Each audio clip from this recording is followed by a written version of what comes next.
Hello, this is Kevin Craine, and welcome to this video training clip brought to you by document-strategy.com.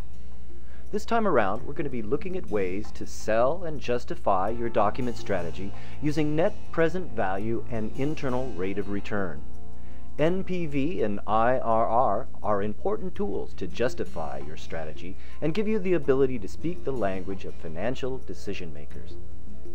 So get the support and sponsorship you need for your strategy by using NPV and IRR. Net present value, NPV.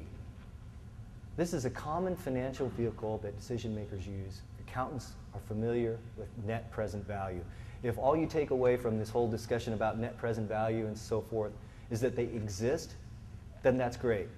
So as you start building your strategy, you start collecting the dollars and cents, seek out your cost accountant that supports your department, or find the resources available to you. Say, you know what? I heard about this thing called NPV, and I want to do an NPV on my product, on my proposal, and I want to include that in my document.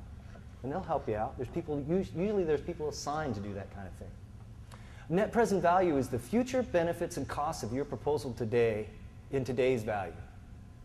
It's an opportunity cost. If we're going to spend $500,000 on a content management system, that's great. That's great. What if I left the money in the bank?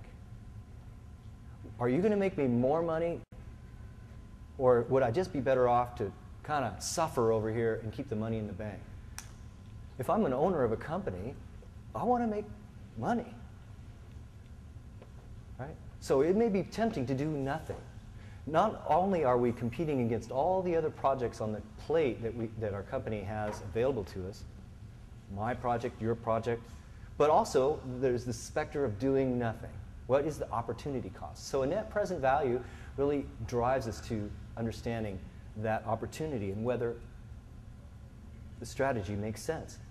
Internal rate of return, or IRR, is the discount rate applied to your project's future cash flow that returns a zero NPV. If that sounds complicated, it's because it is. It's kind of complicated. But again, an IRR, if you can say in your elevator pitch, hey, I've got a 15% internal rate of return on this project, it's likely the CFO or the CIO or C-level executive is going to go, oh, really?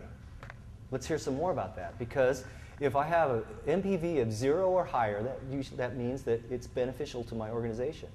If it's less than 0, then they should leave the money in the bank. So as a document strategy designer, I need to know about these two things and work them. Go ahead and calculate these things. How does it look to you? Does it look bad? Maybe I need to go back to the drawing board, massage the numbers, rethink things until I get an NPV and an IRR that makes sense. If I just can't do that, then my strategy is not going to get approval, probably because it's not valid in terms of hard dollars and common sense. I hope you've enjoyed this document strategy video training clip and that the methods and ideas will be useful in your efforts. For more information about my document strategy books, workbooks, DVDs, and podcast, please visit www.document-strategy.com. This is Kevin Craine. Thanks for watching.